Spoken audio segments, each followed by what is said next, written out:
line into the camera. Okay.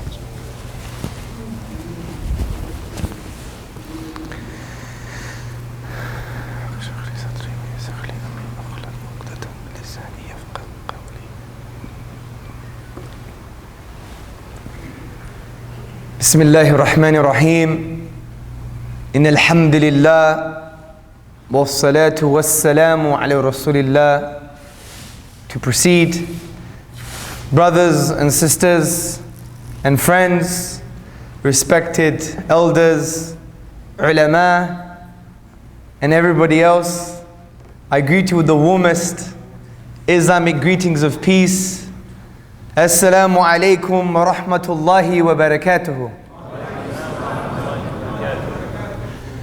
Ikhwan, brothers, akhawat, sisters, today we're going to be talking about why God. And this is an important question because in the 21st century, particularly post 9/11, we have a movement that has emerged. It is a social tsunami that is trying to engulf the hearts and minds of us religious folk, of people who believe in the oneness and the existence of the divine reality, Allah subhanahu wa ta'ala. And brothers and sisters, this movement is the religion of no religion, also known as the neo-atheist movement. If we look into the statistics that are available from prestigious organizations, research organizations, we see that there is a growing atheism on university campuses, at high school, and at many other places concerning academia in the Western world. Particularly in the UK, for instance, there has been a growth of around 30% of atheists on campus alone at universities. And I believe in America, the fastest growing movement or ideology or worldview is actually atheism. So it's very important that we empower each other with some arguments, some thoughts, some ideas coming from the Quran and from the teachings of our beloved Prophet sallallahu alaihi wasallam, in order to empower us so we could articulate a warm, compassionate, loving case for our belief to the wider society. And the brother mentioned in the beginning that I engage in debates with atheist intellectuals. But I want you to understand that debates is not da'wah, is not calling people to the oneness of Allah. Debates is social engineering, which is something that is important in order for us to give honor to our tradition and show that we have a strong intellectual case. But for the majority of people, debates is not da'wah, is not calling people warmly and compassionately to the oneness of Allah, but rather da'wah, calling people to the oneness of Allah and His reality, must be done with the rahmah, with compassion. As the Prophet ﷺ told Aisha radiallahu anha, his wife, when she hit the camel, "Oh Aisha, be compassionate, because when you put compassion in something, it elevates it. When you remove compassion, it degrades it." Also the Prophet ﷺ said, "The one who has been given compassion, or who is compassionate, has been given all good." So from this perspective, compassion is part of our tradition.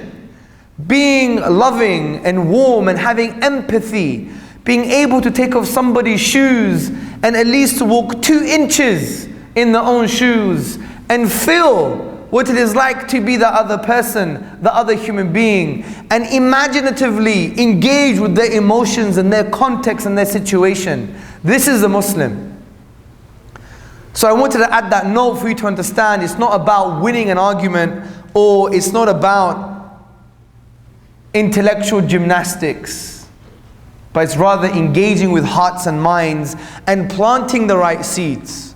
So in this light, I want to give you an introduction to some perspectives in Islam on how we deal with the issue, why God? The first point I want to make you understand is that atheism has nothing to do with philosophy, with science, and with reason. I repeat, atheism has nothing to do with philosophy, with science, or with reason. Atheism is about psychology. Atheism is about emotions. Atheism is about spirituality. We have to understand that the concept of God is a necessary concept, as we believe in our tradition in the concept of the fitrah. We know the fitrah comes from the root that shares the same root with words such as fatrun and fatarahu, that Allah has created something within us to acknowledge Him and to worship Him. So the idea of the belief in God is a natural belief, to the point that the question shouldn't be why God, but the question should be, what reasons do you have to reject God? Because it's part of our own nature. As we see in the hadith in Sahih Muslim, where the Prophet ﷺ said, every child is born in this state, in this natural state. But it is society, his parents and his upbringing that deviate him away from this natural state. And this natural state, brothers and sisters, is confirmed by reality itself. For example, if we look into the works of sociologists, like the evolutionist sociologist Professor Justin Barrett, he did a study on children, and he came to the conclusion that even if you have atheist children and you put them on a desert island, they're going to believe in God. Also, if you look into, for example, key works in psychology, you have the psychologist who studies religion. Her name is Olivera Petrovich. She has a journal and she discusses that the natural psychological state of the human being is to actually acknowledge God. And actually atheism has to be forced on the psyche, on the soul, on the mind of a human being. So from this perspective, we have reality in line with what the Prophet ﷺ told us many years ago, that the concept of God is a natural concept. But I want to take something further. I want you to listen very carefully, brothers and sisters. And it concerns with the natural belief in God. If you reject God's existence, it is just like rejecting that this lectern, this table is real, that Brother Mujahid is real, that Brother Hamza is real. You reject God is equivalent of rejecting that the real world is actually real. Now, where am I going with this? In Western thought, you have this idea called a basic belief. A basic belief is something that doesn't require any evidence for you to believe it. That it is necessary in order to have rational thought. I want to argue that God is just like a basic belief. He is necessary to have a rational thought. So what is a basic belief? A basic belief, for example, is that the real world is actually real. Because if I asked any of the brothers or sisters in the audience, can you prove to me the real world is real? Can you prove to me that you are actually real and you exist? What evidence would you give me? You may say, well, I'm here, look, hello. That's not evidence.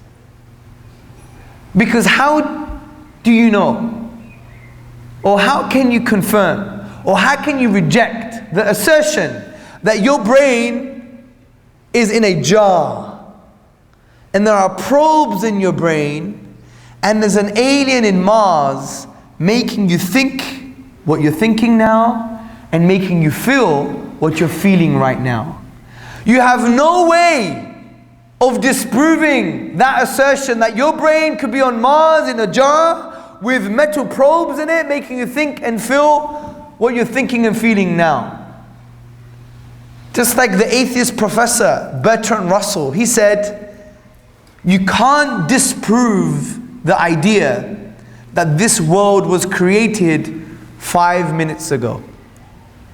You can't disprove the idea, brothers and sisters. Because maybe the world was created 5 minutes ago, but it's been programmed to make you think that you've been here for 20 years or 18 years or 35 years. So there are some self-evident truths, for example, that we know to be true. For example, this world, this universe is longer than my own existence. Number two, that this real world is actually real. But you have no evidence for that. You have to accept it as a truth in order for other ideas to come from this truth. The existence of God is just like a basic belief. It's necessary in order for you to have other truths about the world. So if you reject God, it's like rejecting the real world is the real world. Now someone may argue, but wait a minute, Mr. Tzortzis, Mr. Hamza.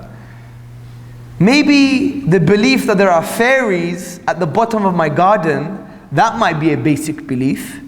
Or that the giant spaghetti monster, and he has meatballs for eyes, he created the universe. He is a basic belief.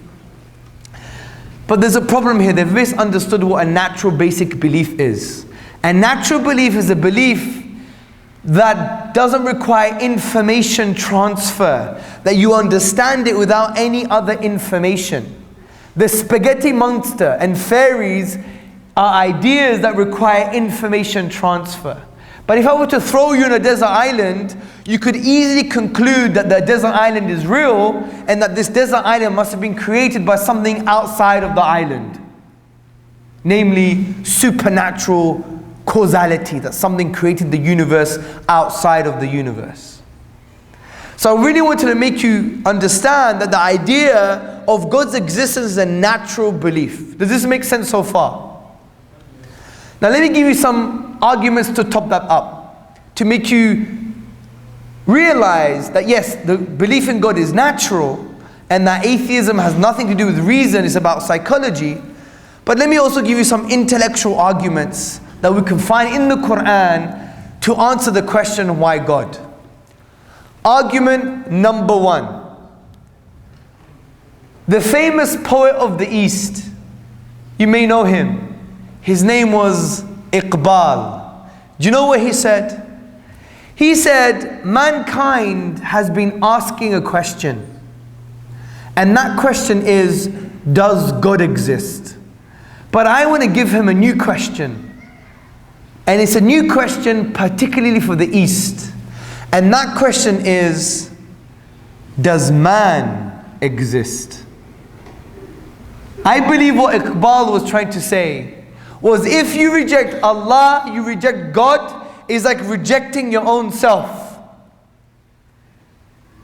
And this relates to the idea of consciousness. We all agree that we're all conscious, right? We're thinking and feeling things, right? And we all agree that we have a certain feeling of what it is like to be mujahid, to drink some water. There is a sense of a subjective feeling on what it is like for Hamza to have some coffee. For example, I like strawberries. And I have a conscious awareness. I am aware of what it is like for me to taste a sweet strawberry. Now this reality cannot be proven by materialism or by science. Because if we were to know everything about the brain, all of the neurochemical happenings in the brain, it would never be able to tell us what it is like for Hamza to eat a strawberry, or what it is like for Mujahid to drink some water. That is a personal, private, conscious experience that exists for him and that exists for me.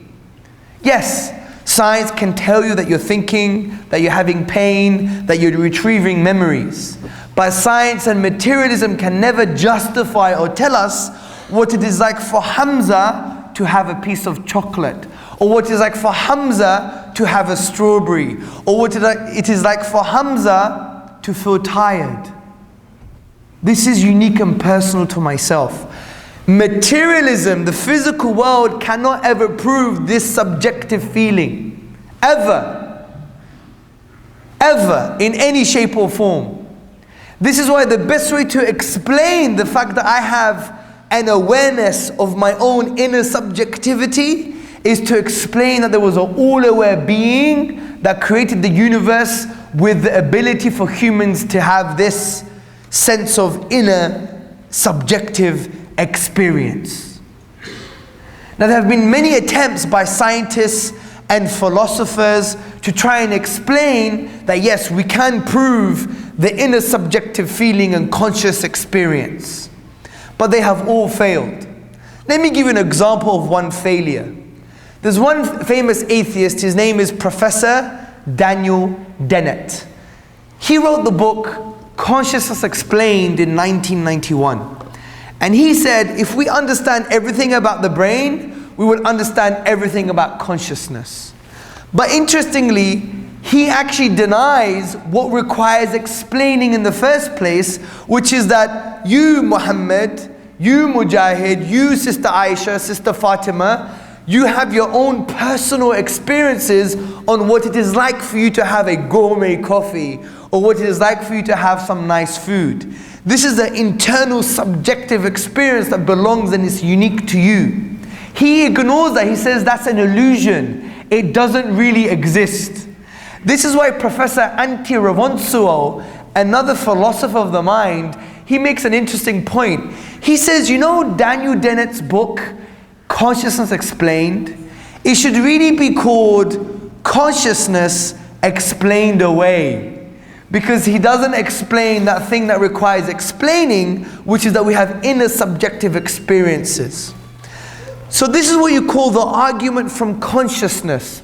The very fact that we have a non-material subjective awareness can't be justified by materialism itself. Let me summarize this for you.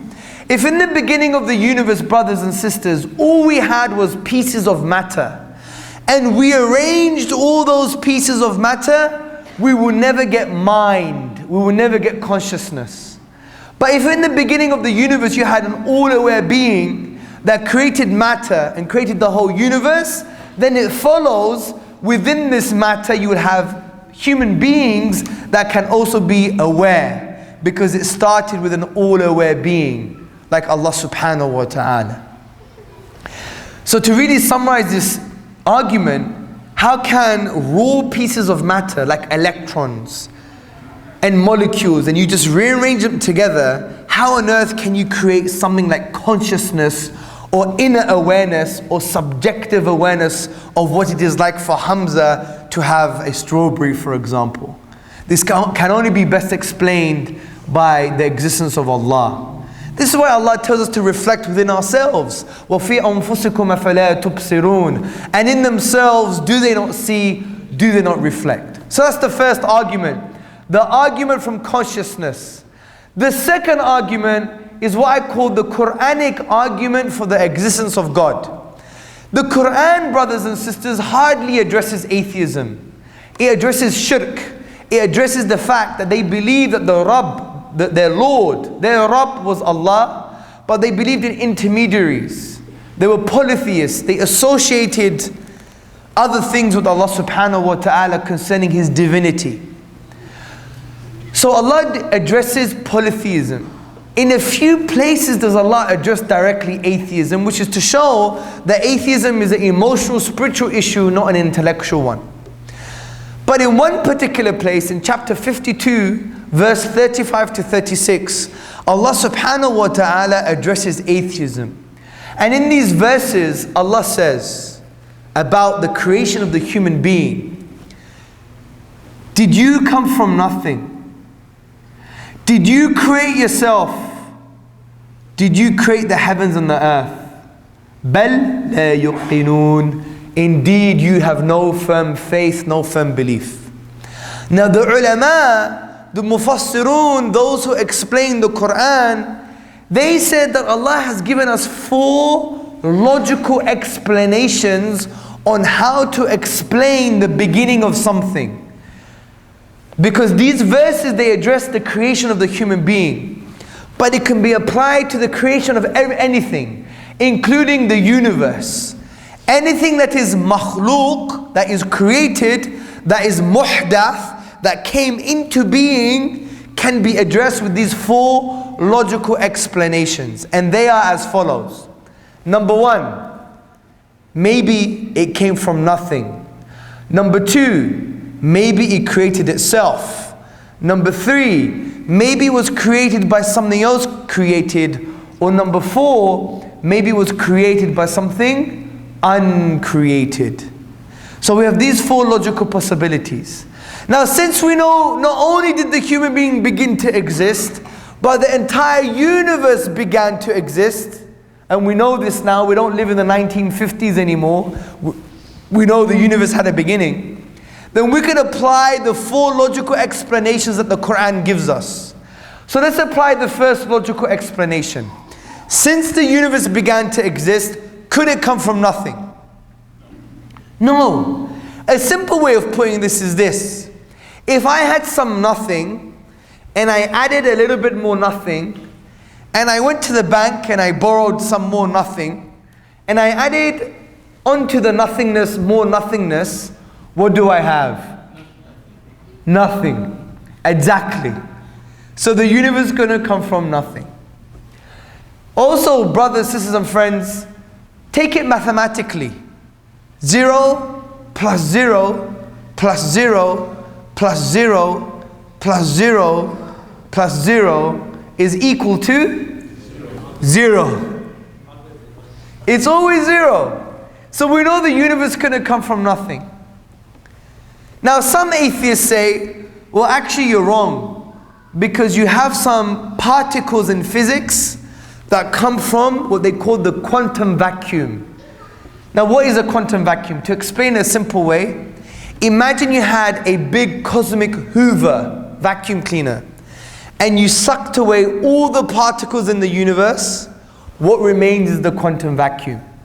And they say, since you have nothing, which they call the quantum vacuum, you have some particles emerging from this nothing, therefore something can come from nothing. But they're wrong, because the quantum vacuum is actually something. It's something physical. It's what the physicists call a sea of fluctuating energy. So it's actually something. So something doesn't come from nothing. So that's the first point. What's the second point?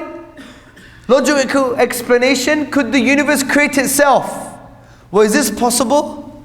Could the universe create itself? Well, this means that the universe was in existence and not in existence at the same time. Because for something to create itself, it means it once wasn't there in order for it to be there, but it also means it once was there before it was there in order for it to be there. Let me make this simple for you. Could your mother give birth to herself? It's a messy idea, right? Don't think about it for too long. It's impossible. Similarly, the universe couldn't create itself. So that's the second option out of the way. What's the third option? Maybe the universe was created ultimately by something else that was created. But is this possible? Let me give you some examples. Let's call this universe, universe 1. If universe 1 was as a result of universe 2, and universe 2 was as a result of universe 3, and universe 3 was as a result of universe 4, and universe 4 was as a result of universe 5, and that went on forever, would we ever have universe 1? No. Imagine I'm an American Marine and I want to shoot some birds. If only, right? But before I shoot the birds, I have to ask permission from the Marine behind me. But if that Marine has to ask permission from the Marine behind him, and that goes on forever, am I ever going to shoot the bird? No. This is why ultimately this universe couldn't be as a result of something else that was created, because then what created that? And what created the universe that created the universe that created the universe? And then what created the universe that created the universe that created the universe that created the universe that created the universe that created the universe?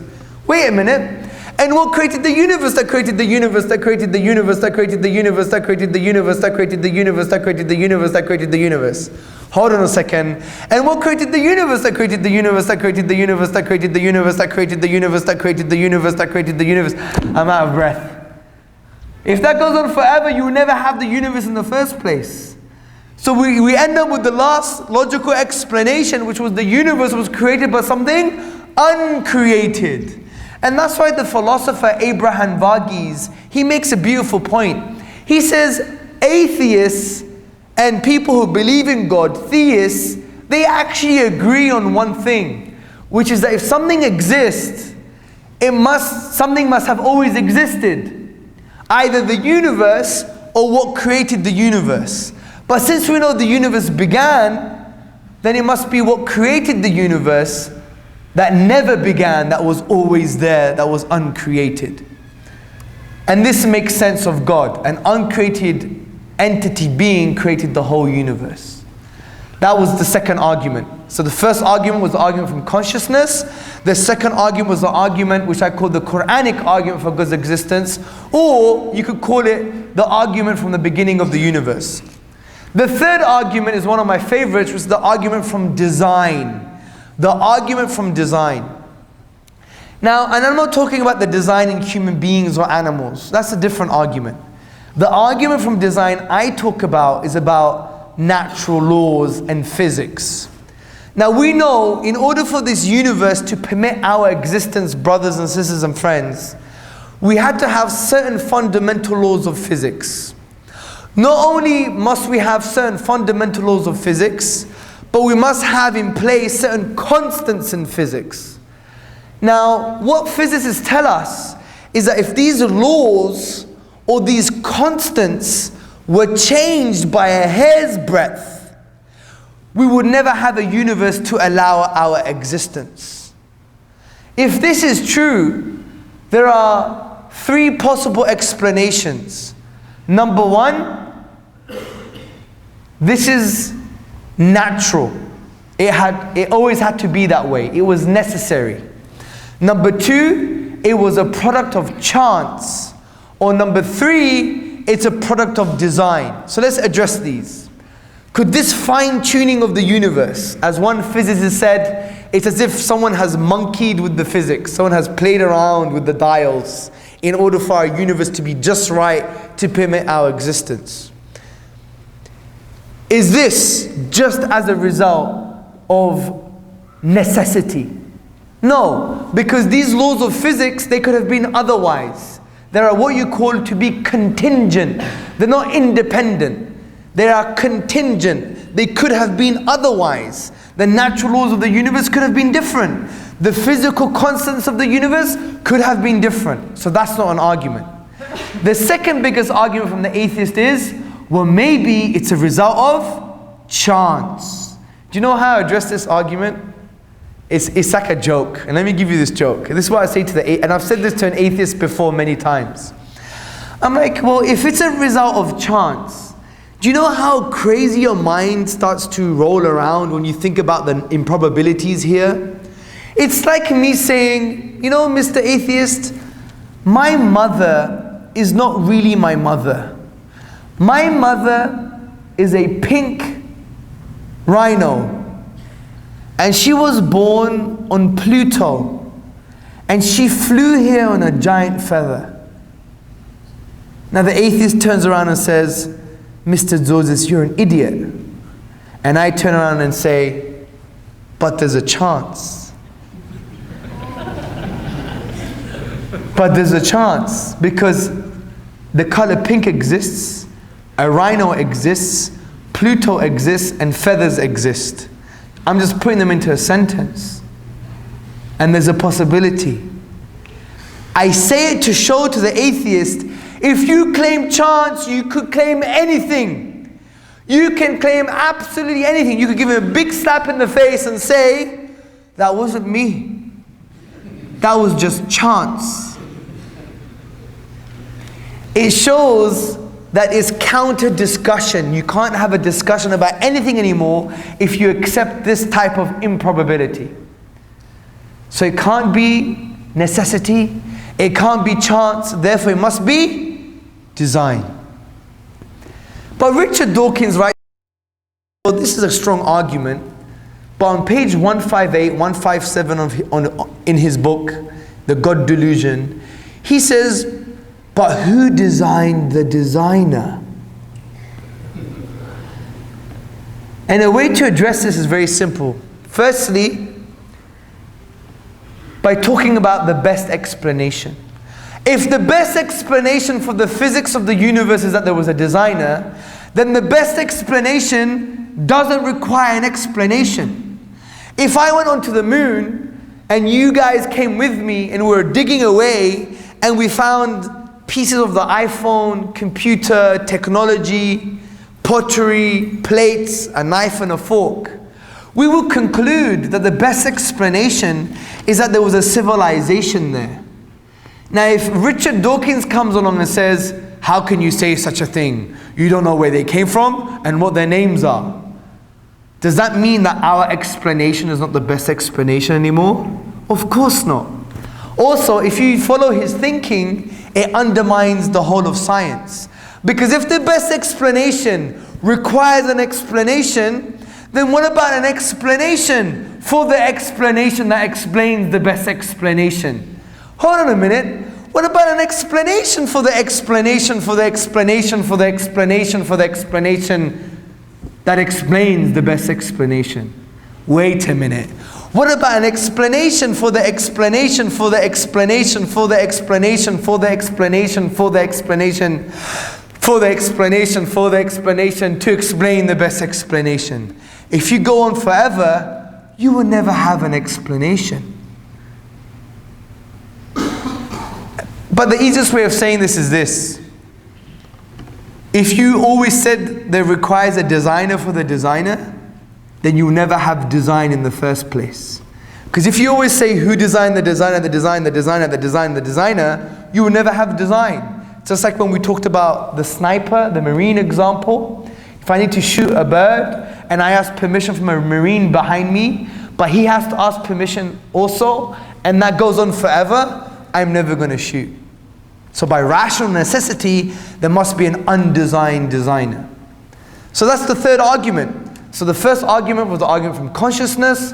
The second, the Quranic argument for God's existence. The beginning of the universe, we applied the four logical possibilities. And then the third argument was the argument from design. Let me give you another argument, the final argument, which is the argument from morality. Now brothers and sisters and friends, I have a 6-year-old, his name is Zakaria, he's my eldest. If I were to put him here to sit down, and all of a sudden, one of you came and shot him in the head, is that a good or bad thing?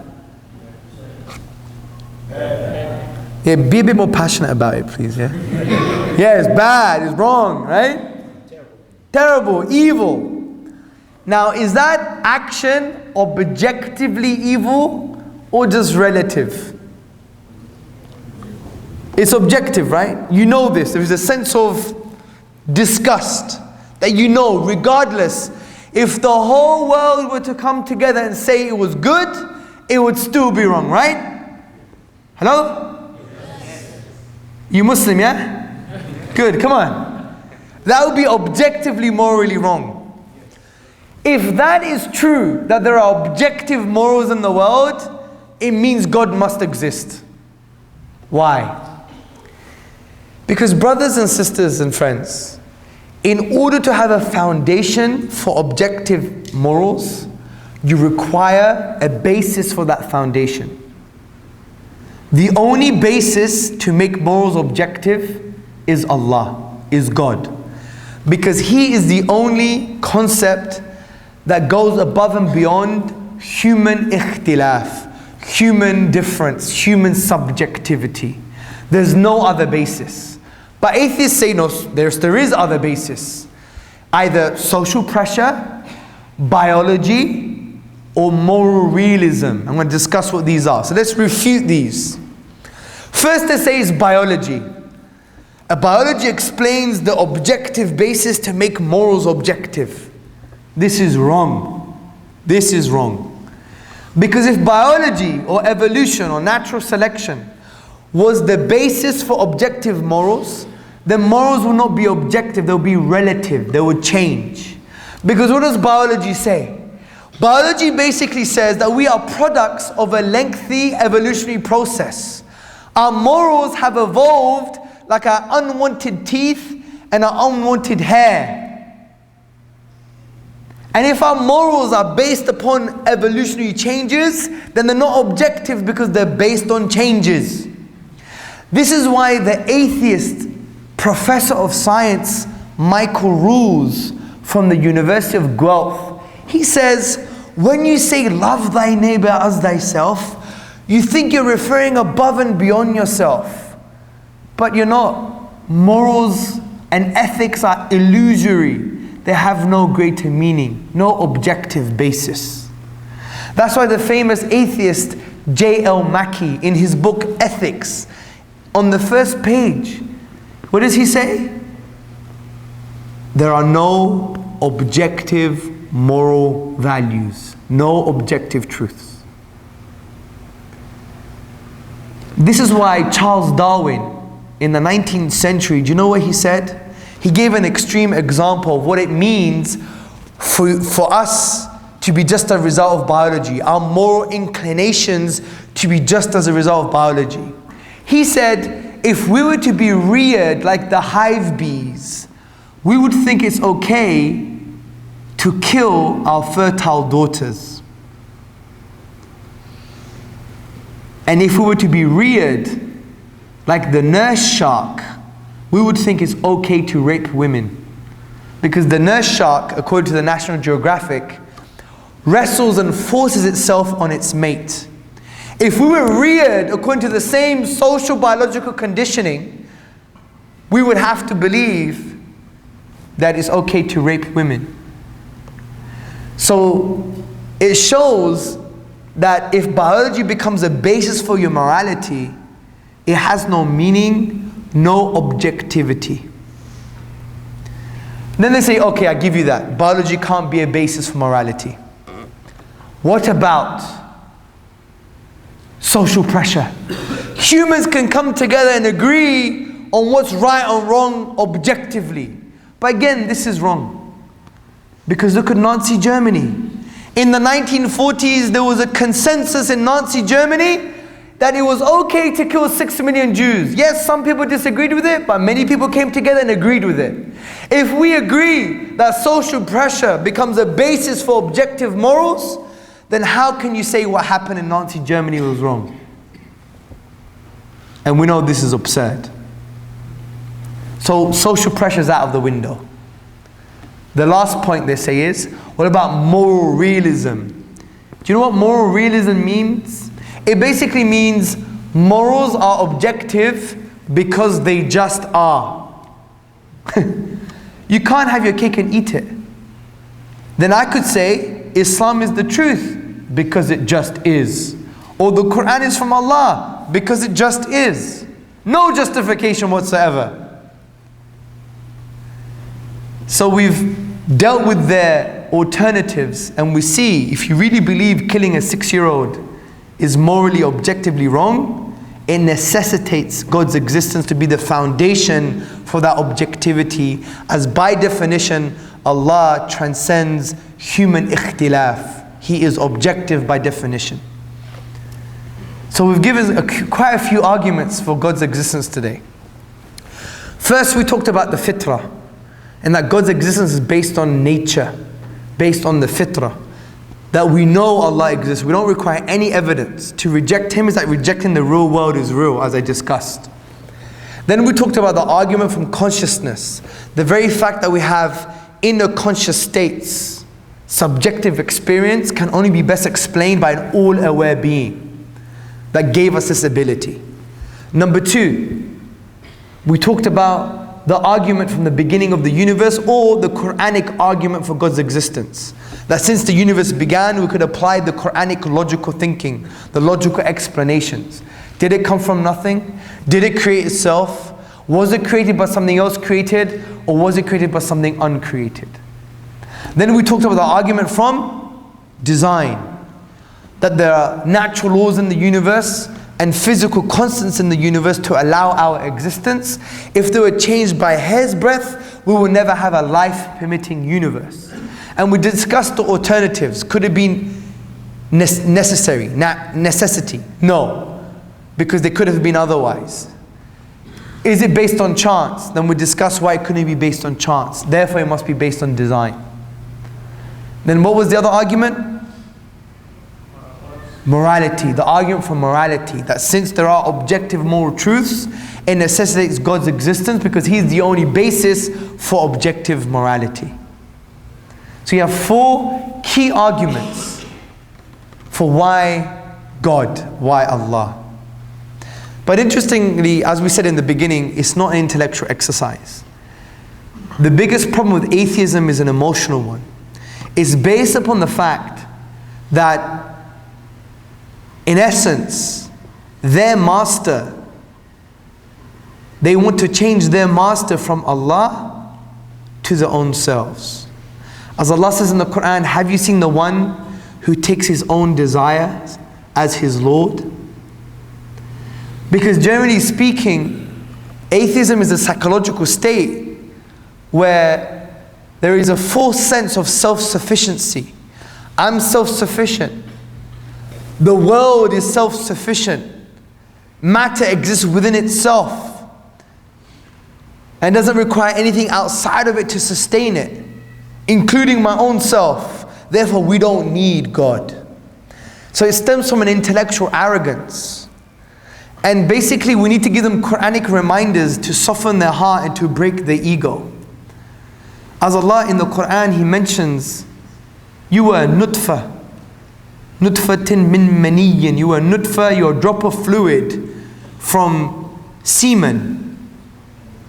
This despised fluid. If you had this in your hand, you'd be like, you'll wash it off.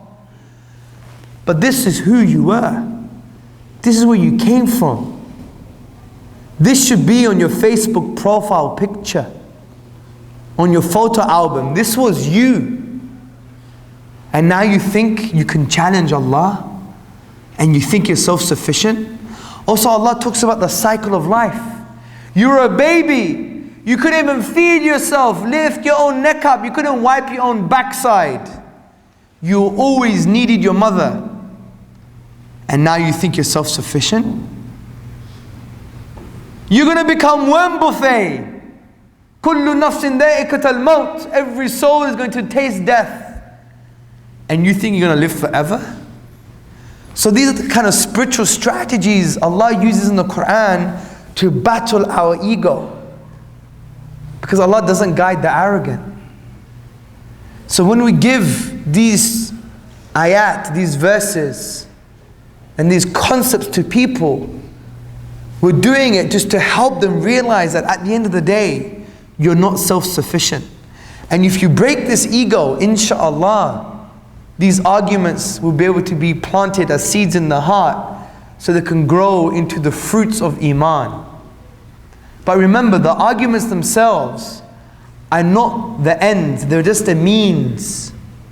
Because you have to compile that or couch it with rahmah, with good deeds, with sincere care for this person, sincere love and affection, and respect and honor and tolerance and forgiveness, and to beautify your character so you really engage with their hearts. So imagine you were this kind of personality and you gave them this argument in a nice way. For example, let me give you an example. My dear brother in humanity, How much do you love your mother? Oh, I love her so much. Could you ever express what that love is? No. Just like the famous poet said, if the pen writes of love, it breaks in two. You can never express the love for your mother. But you believe you have this subjective feeling of loving your mother. Of course, it's really real for me, subjective to me. But you know this love, this feeling, this conscious experience of that internal feeling, do you know that we can't explain it materially? Are you going to say you're just a zombie, you're a biological robot? Or do you really have these feelings? Of course I have these feelings. Well, that means God must exist, an all-aware being must have given us that ability. Because if in the beginning of your existence in the whole universe, all you had was raw matter, and how can you recompile and just rearrange matter and emerge with a conscious, subjective feeling of you loving your own mother? So from really understanding you love your own mother, you must now know that there's an all-aware being that gave you that ability to have that subjective experience. So you could do it in a simple way to people. Even talk about the beginning of the universe. You know the universe began, right? So you tell me, you give them the questions. You don't have to give them the answers. Plant seeds. Did the universe come from nothing? And they're like, no, well, I don't think so, because from nothing, nothing comes. Could it create itself? Ask them the question, and they'll give you the answer that is based on the fitrah. So hopefully, brothers and sisters, this has been food for thought. Tomorrow we're going to continue the next part, which is why Islam. So we talked about why God, and then we're going to get more deep into why Islam and how that links to the pursuit of happiness, inshallah. So take these ideas and concepts, take them further, develop them yourself, make them your own, adjust them to your own understanding, to different levels of intellect, high school, university, college, wherever the case may be. But compile it with a good soft heart and a good character to engage lovingly with others. And inshallah, the rest is up to Allah subhanahu wa ta'ala. Our job is just to plant the seeds. It's Allah's job, whether He decides via His wisdom and His mercy and His majesty to actually make that seed into the fruits of Iman, inshallah. So may Allah subhanahu wa ta'ala bless you. Hopefully you've benefited. I've tried to make it as simple as possible, because these things can be even more complex, as you can imagine. But sometimes I do it just slightly above your understanding as well. Do you know why? It's deliberate. So you climb the ladder. So you're like, I'm going to get this book. I'm going to get the book. What's the book there, bro? Someone just gave me this book. It's been recommended by Sheikh Numan Ali Khan. It's called God, Islam and the Skeptic Mind. I think the second edition is coming out very soon. Everything I've said is summarized in here as well. You can go to my website, hamzatzortzis.com. The articles are available, the Quranic argument for God's existence and other stuff concerning atheism is there. You can go to the brothers in the Dawah here. You can go and speak to, for example, the shuyukh, the mashayikh. You can go to a website called onereason.org. Some nice PDFs you can download. It's simplified for the wider masses, onereason.org. And just develop it further and make it your own, inshallah. So I heard we have 10 minutes for Q&A. So let's start the Q&A, inshallah. Bismillah. Yes, brother.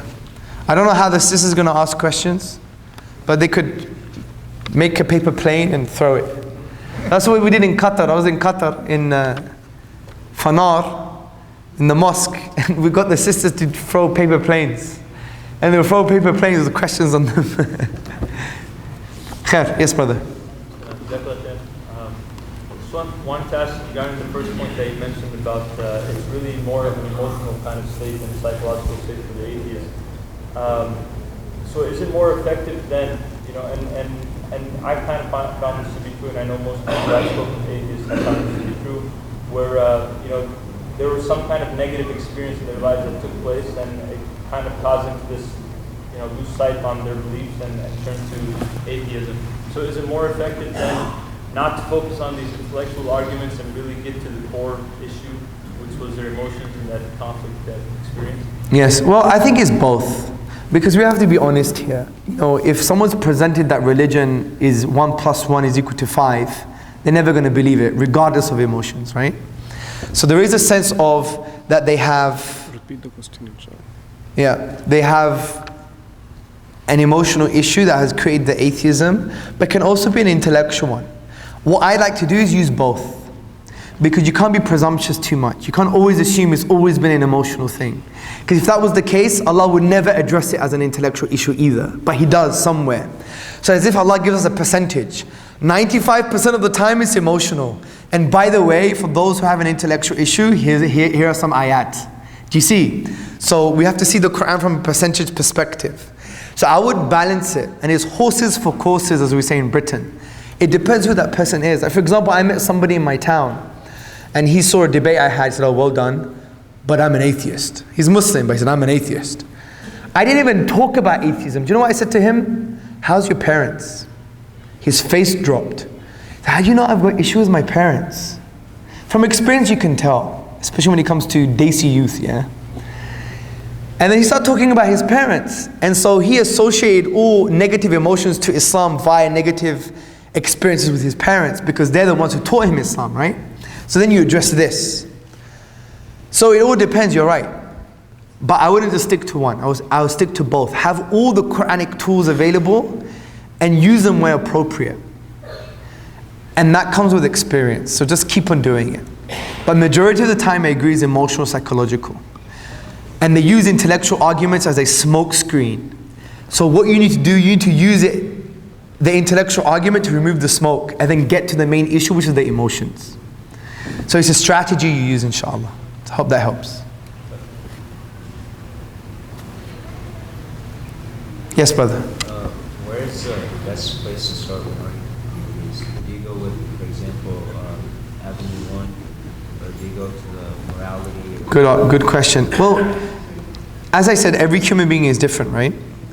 So the atheist might be an atheist because he doesn't know what God he's supposed to worship. You know when an atheist says to me, I don't believe in God, you should ask him, what kind of God don't you believe in? Because they believe that God's a man with a beard on a cloud. Many of them think that. And they say, I don't believe in that type of God. I say, you know what? I'm an atheist too. Hamza Tzortzis is an atheist. I don't believe in the God that they believe, that they think that people believe in, which is some white guy with a beard on a cloud. I agree, I'm atheist. So you have to understand what kind of atheism they're talking about. Now, when you talk about Islam, and just give a basic explanation of Surah Ikhlas. قُلْ هُوَ اللَّهُ أَحَدٌ. Say, God is uniquely one. He is self-sufficient. He begets not, nor was He begotten, there is nothing like unto Him. Very basic, rational, pure arguments, right? And you're like, wow, that's the kind of God I could believe in. So it depends, and that's where you have to really ask questions before you give them answers. Because I want to give this advice, brothers and sisters, and really take this advice seriously. Words are vehicles to meaning. Words are vehicles, they are the transportation for meaning. Don't think the words themselves are enough. Because we may use the same word, I might use the word God, an atheist might use the word God, but we got two different meanings. What I say to them is, what do you mean by God? If you don't ask those type of questions, brothers and sisters, you'll be talking to a brick wall. Because you think the word he's using, he's attributing the same meaning to it. So someone who's sincere would want to engage with the way they think those words, what those words mean. So sometimes there's nothing wrong with saying, what do you mean by that? And that's why when someone says to me, I don't believe in religion, I ask them, what do you mean by religion? So if he says, oh, some dogma that you just pray, I'm like, you know what? I don't believe in that too. I believe in a deen, which is a way of life that does engage with spirituality, but gives us solutions for humanity too, that deals with things like poverty and injustice. Do you see the point here? Words are just vehicles for meaning. Go to the meaning, not to the words. I'm telling you, if you do this with your wife as well, problem solved. Honestly, problem solved. You do this with your families, problem solved, inshallah. Yes, Sheikh. All faiths at some level require some leap of faith, right? And often the argument with the atheist, you're always on the defensive because you're trying to prove the God existence with all these days of leap of faith. Rather than trying to be defensive, we often don't become offensive and let them prove their theories. And so until you stay on the defensive, you're not going to win the argument. Well, that's what we said in the beginning of this lecture. We basically said that the belief in God is a natural belief. So the question is, the question shouldn't be, does God exist? The question should actually be, what reasons do you have to reject God's existence? What evidence do you have to say God doesn't exist? Because the existence of God is natural. It's a basic belief, meaning it doesn't require evidence, because to reject God is like rejecting the real world is real, as we discussed in the beginning. So what evidence do you have to reject His existence? Because atheism is a knowledge claim. It's saying there is no God. It's a knowledge claim. So what proof do you have for your knowledge claim? That's how I start. And if they want some argumentation, I won't do it on the defensive. I'll say, look, here are some positive reasons why God exists. And you give them the reasons, inshallah. Yes, brother. Most of the time, you may get some people who are emotional, and you can take an emotional approach when doing dawah. But other times, you'll get people who are emotionally detached. So you'll have to take an intellectual approach. And a lot of times, we use the miracles of the Quran to prove that Islam is correct.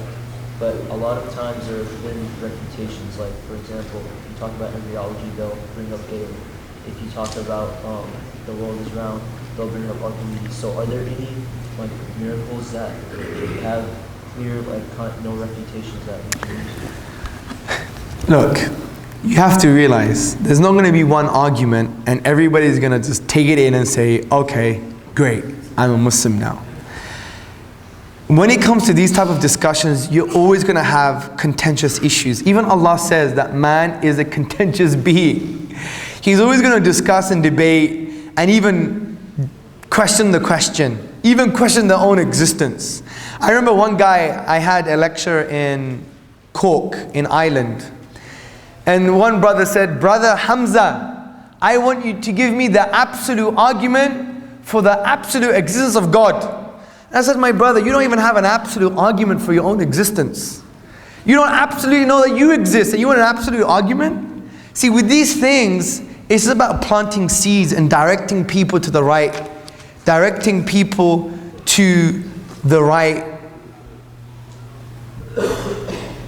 answer. Or you're giving them the tools to find the answers. There's not going to be one, that's it, this argument has won everything. Because you're always going to have someone questioning something. This doesn't mean we don't have counter arguments, we do. But is there one argument you could say in like 5 minutes and everyone accepts it? No, because don't forget, man is a contentious being. He's always going to have another question. Your job is to simply convey the message. If they have a question, answer the question to your best of ability, and just leave it as that. And there you go. Because at the end of the day, bro, if someone has a hard issue, they could always say, well, I don't really believe the world is real. I think we believe in the Matrix. Do you see? And then you can never argue with someone like that. Impossible. You just say to him, go back to your doctor, just get your pills or something, yeah? So the thing is, you just have to understand that your job is not always to answer all the intellectual arguments. It's just to plant the seeds, inshallah. This is the last question, came online. Yeah, it's fine. What is the effective dawah approach to sharing the Quran with non-Muslims? Well, I think the most effective way of sharing the Quran with non-Muslims is first you become the Quran. Be the walking Quran. There's a story that a non-Muslim was given the Quran by a Muslim, and he read the Quran and he went back to the Muslim and said, I want to read your other book. He said, we don't have another book, we just have the Quran. He said, oh, because you haven't been following this one. So we have to become walking Quran. Be forgiving, compassionate, merciful, tolerant, ethical human beings. The second point is, don't argue for the Quran. The Quran doesn't need you, wallahi. You're miskeen compared to the Quran. As Professor Abdul Halim says, allow the Quran to speak for itself. So Allah says in the Quran, أَفَلَا يَتَدَبَّرُونَ الْقُرْآنِ. Do they not reflect upon the Quran, or are there locks on their hearts? So let's do tadabbur on the ayah that asks us to do tadabbur. So really, it means or it implies that the more tadabbur you do on the Quran itself, the more your heart becomes unlocked to receive the mercy and guidance of Allah. Seldom do we get the non-Muslims to do tadabbur with the Quran.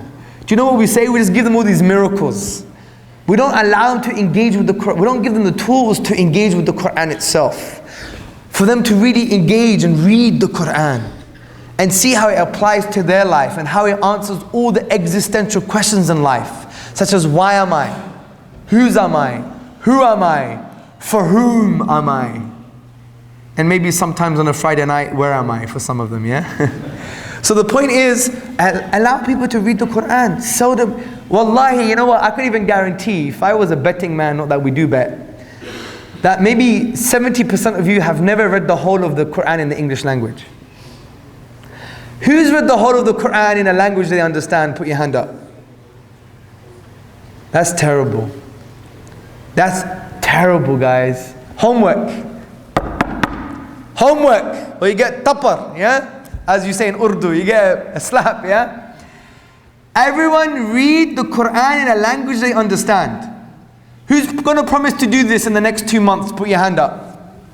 I want promises. Read the Quran in a language you understand in the next 2 months. It's very simple. It's like not even a page a day. Put your hand up if you're going to do this.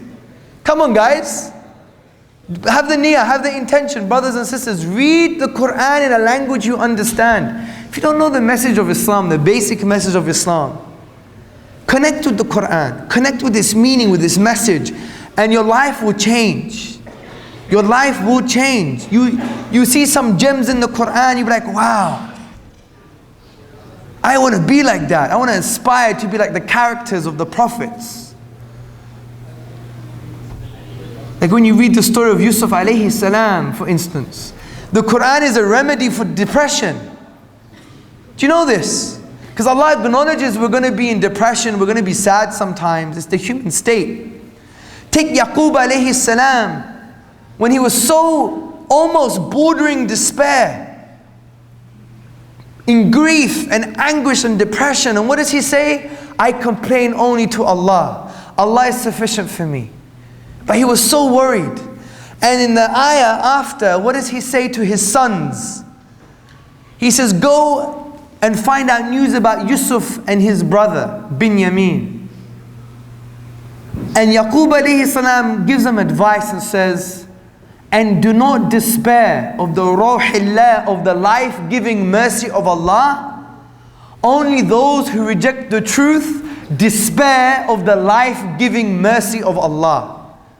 So do tadabbur on this. And this is even in the English language, do tadabbur. It was Yaqub alayhi salam who was worried and in grief, but he relied only on Allah. But in the ayah after this, what does he say? He gives advice to his sons, sincere advice, and he reminds them of the life-giving mercy of Allah. So what lessons do we get from this?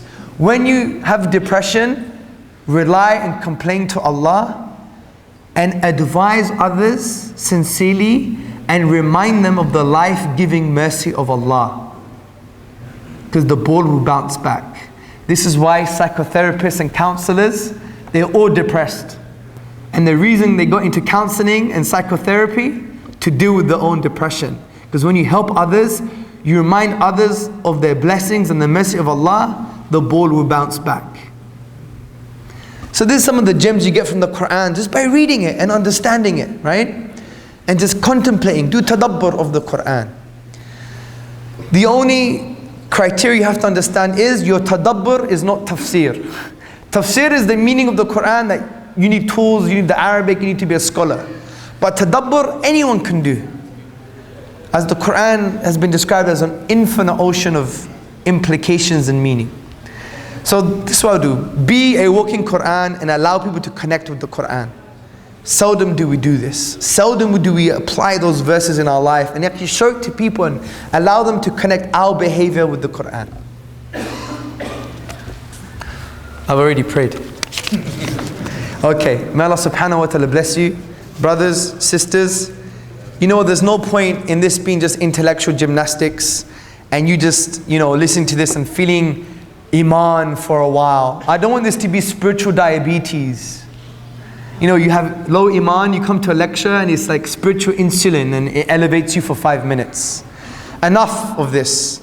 I want this to be the learning of the type of knowledge that Imam Malik, may Allah have mercy on him, talked about.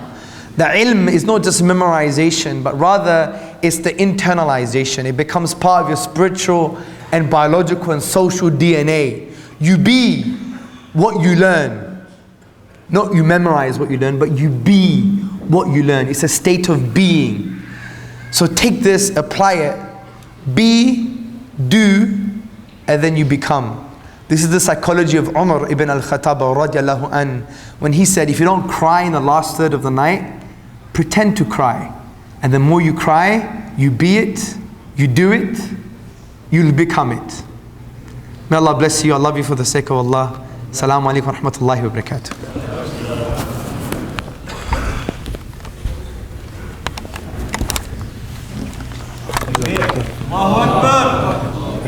Jazakallah khair, Brother Hamza. We're going to break for Isha right now, and inshallah we will resume with Brother Mujahid Fletcher's lecture, Faith Challenges in the Latino Community. Inshallah. Adhan will go on right now.